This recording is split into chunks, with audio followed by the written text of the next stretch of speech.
Good morning all of you.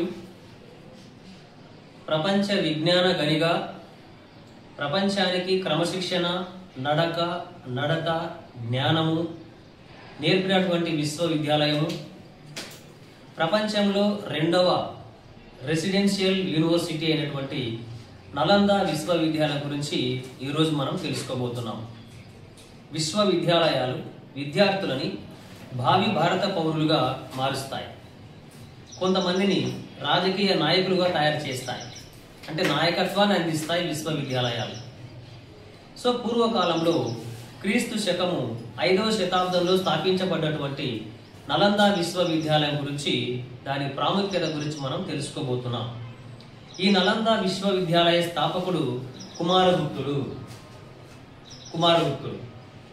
గుప్త చక్రవర్తులు వాళ్ళు హైందవులు అయినప్పటికీ కూడా కుమారగుప్తుడు బౌద్ధ విశ్వవిద్యాలయాన్ని స్థాపించాడు. అదే నలందా విశ్వవిద్యాలయము. ఇది ఒక బౌద్ధ విశ్వవిద్యాలయం.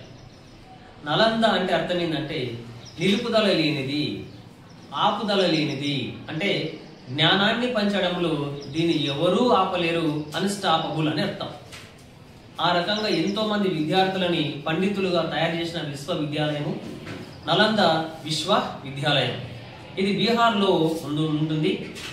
దీని స్థాపకుడు గుప్త చక్రవర్తి కుమారగుప్తుడు. క్రీస్తు శకము 427 సంవత్సరంలో కుమారగుప్తుడు ఈ నలందా విశ్వవిద్యాలయాన్ని స్థాపించారు. అంటే దీని ప్రత్యేకత మనం మాట్లాడుకోవాలంటే, ఈ నలందా విశ్వవిద్యాలయం స్థాపించబడింది క్రీస్తు శకము 427 సంవత్సరంలో. ధ్వంసం చేయబడిందేమో క్రీస్తు శకము 1190 అని కొందరు, 1193 అని మరికొందరు. సో ఈ నలందా విశ్వవిద్యాలయంలో అనేక మంది విద్యార్థులు చదువుకునేవాళ్ళు. 10,000 మంది విద్యార్థులు, 1,500 మందికి పైగా ఉపాధ్యాయులు ఇందులో ఉండేవారు. ఇక్కడ దాదాపుగా 72 రకాల సబ్జెక్టులు బోధించేవాళ్ళు. ఆ సబ్జెక్టులు ఏమంటే తర్కశాస్త్రము, రాజనీతి శాస్త్రము, సైనిక శాస్త్రము, ఆయుర్వేదము, ఖగోళ శాస్త్రము, గణిత శాస్త్రము మొదలగు 72 రకాల సబ్జెక్టులని నలందా విశ్వవిద్యాలయంలో బోధించే వాళ్ళంట. ఇక్కడ ఉన్నటువంటి అద్భుతమైనటువంటి ఉపాధ్యాయులు, ఉద్దండ పిండాలైన ఉపాధ్యాయులు ఇందులో పనిచేసేవాళ్ళు.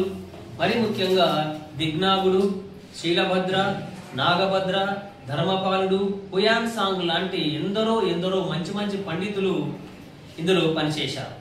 హుయాన్ సాంగ్ అయితే నలందా విశ్వవిద్యాలయంలో 10 సంవత్సరాలు గడిపినాడంట.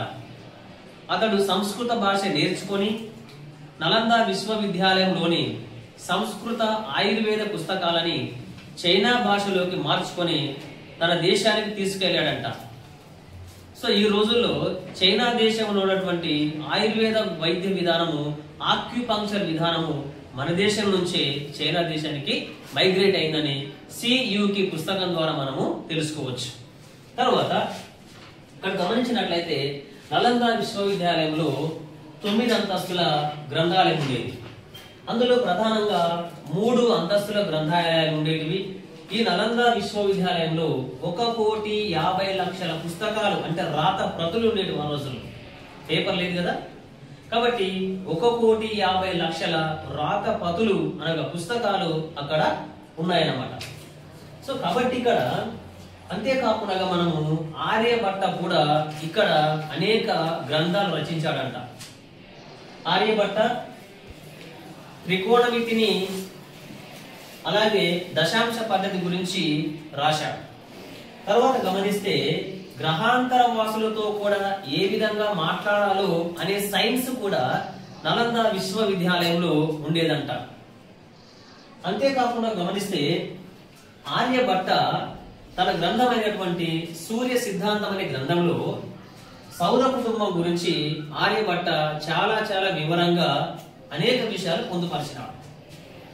అంటే సౌర కుటుంబం అంటే సూర్యుడు, ఆ సూర్యుని చుట్టూ అనేక గ్రహాలు పరిభ్రమించడము, అవన్నీ ఈ సౌర కుటుంబం గురించి ఆర్యభట్ట వివరించాడు.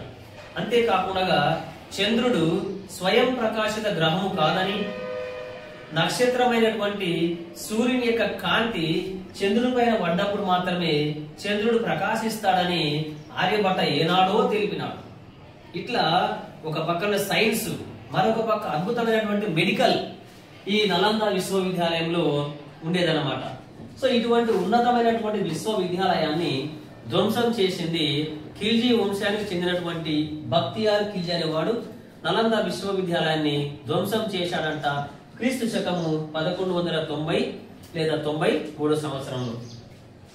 ఈ 1,50,00,000 పుస్తకాలలో అంటే రాత ప్రతులలో కేవలం మనకు లభించింది 13,000 పుస్తకాలు మాత్రమే మనకు లభించినాయి. మిగతావన్నీ కూడా కాలిపోయినాయి. ఈ బక్తియార్ ఖిల్జీ 200 గుర్రాలతో పెద్ద సైన్యంతో వచ్చి నలంద విశ్వవిద్యాలయంపై దాడి చేసి అక్కడ ఉన్నటువంటి విలువైనటువంటి సాహిత్యాన్ని, సంపదని, ఆయుర్వేద పుస్తకాలని మొత్తము దగ్ధం చేస్తున్నాడంట. అట్లా నలంద విశ్వవిద్యాలయంలోని ఆ పుస్తకాలు తగలబడుతున్నప్పుడు వాటి పొగ దాదాపుగా 150 కిలోమీటర్ల వరకు విస్తరించిందంటే విధ్వంసం ఏ స్థాయిలో జరిగిందో అర్థం చేసుకోవచ్చు. అంతేకాకుండా ఈ నలంద విశ్వవిద్యాలయంలోని పుస్తకాలు పూర్తిగా కాలిపోవడానికి 6 నెలల టైం పట్టిందంట. అట్లా కాలిపోగా మనకు లభించినటువంటి పుస్తకాలే అంటే వ్రాత పతులే కేవలము 13,000 మాత్రమే. ఏమైనప్పటికీ అంతేకాకుండా ఈ విశ్వవిద్యాలయంలో అనేక దేశ విదేశాల నుంచి విద్యార్థులు ఇందులో ప్రవేశం పొందేవాళ్ళు. వ్రాత పరీక్ష ఆధారంగా అంటే మెరిట్ ఆధారంగా నలంద విశ్వవిద్యాలయంలో ప్రవేశము ఉండేది. మెరిట్ విద్యార్థులకు మాత్రమే ఇందులో ప్రవేశం లభించేది.